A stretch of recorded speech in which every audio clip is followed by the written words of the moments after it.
देश में जैसे जैसे चुनाव प्रचार तेज़ हो रहा है और तीसरे चरण के लिए मतदान जो है वो करीब है, उसको लेकर के तमाम राजनीतिक दल जो हैं वो अपने अपने दावे कर रहे हैं और अब जो चुनावी माहौल है वो हिंदू मुस्लिम पर आ गया है।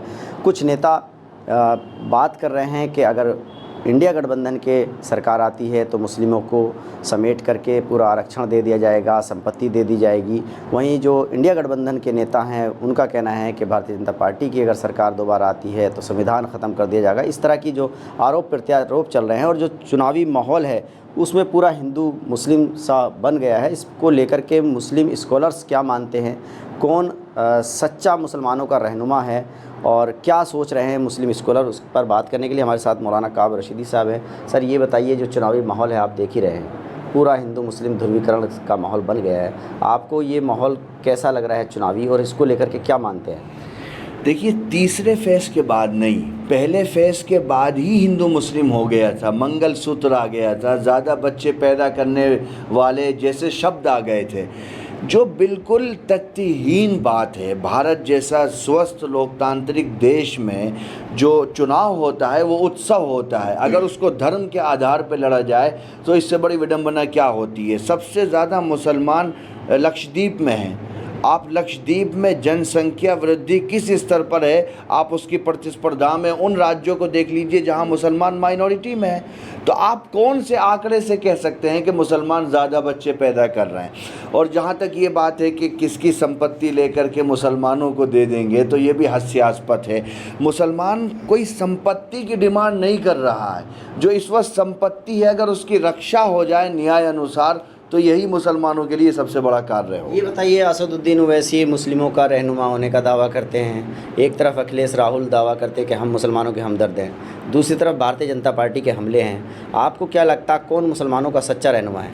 देखिए, मैं समझता हूँ हमारे लीडर तो मौलाना अबुल कलाम आज़ाद थे, मौलाना हुसैन अहमद मदनी थे, महात्मा गांधी थे। उन लोगों की विचारधारा पे चलने वाले लोग हैं। आज जो लोग लीडरी का दावा कर रहे हैं, मैं नहीं समझता कि मुसलमानों का उनसे कोई मतलब वास्ता है।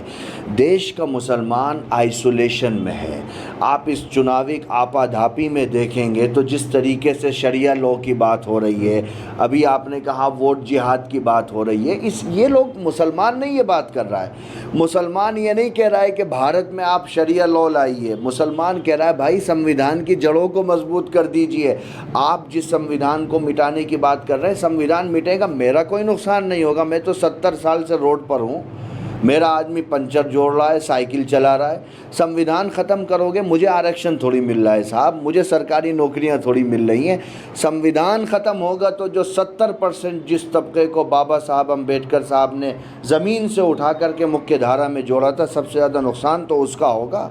मुसलमानों का ये जो बयान आ रहे हैं, समाजवादी पार्टी की नेता हैं, उन्होंने कहा कि खामोशी से वोट जिहाद करिए, और मोदी जी ने कहा कि मंगलसूत्र बेच दिया जाएगा, उतार लिया जाएगा। इन बयानों को आप किस तरह से देख रहे हैं? देखिए, वोट जिहाद की जो बात कर रहे हैं, उनसे पूछा जाए कि जिहाद की डेफिनेशन क्या है, परिभाषा क्या है।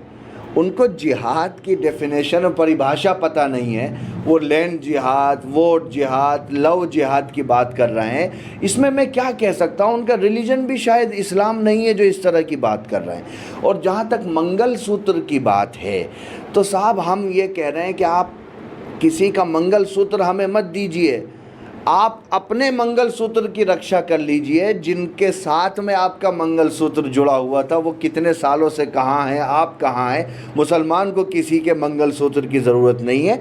चुनाव बेरोज़गारी पर होना चाहिए।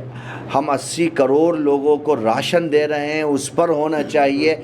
युवाओं को हम कहाँ खड़ा कर रखा है, उस पर होना चाहिए। उन सब को छोड़ करके जो मुसलमान शांत बैठा हुआ है, ऐसा नहीं है कि मुझे बोलना नहीं आता, मेरे गले में आवाज़ नहीं है, लेकिन मैं किसी वजह से खामोश हूँ, तो इसका मतलब ये नहीं है कि मेरे मुंह में ज़बान नहीं है। तो ये बताइए, मौजूदा दौर में कौन सी राजनीतिक पार्टी या कौन सा राजनेता आपको लगता है कि मुसलमानों का हमदर्द है, मुसलमानों को उसके पीछे चलना चाहिए? देखिए, मैं नहीं कह सकता आज के भारत में कि ये मुसलमानों का हमदर्द है। मैं किसी से हमदर्दी की भीख भी नहीं मांग रहा हूँ। मैं इतना कहता हूँ कि साहब आप हमें जीने दीजिए बस। आप क्या हमारे साथ हमदर्दी करेंगे? हमारे साथ हमदर्दी करने वाला तो खुदा है। और जितने भी फेसेस में जो पॉलिटिकल पार्टी सत्ता में आई हैं, उन्होंने हमदर्दी की बात नहीं की है। लेकिन अब जो इस देश में सवाल है वो संविधान की बुनियादों का सवाल है।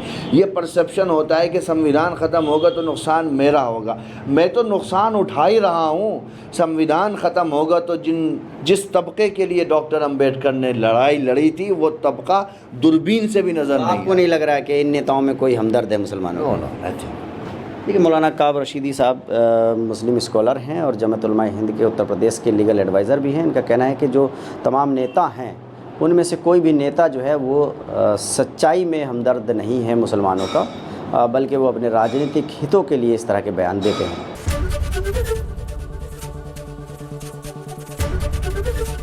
ABP गंगा, खबर आपकी, जुबान आपकी।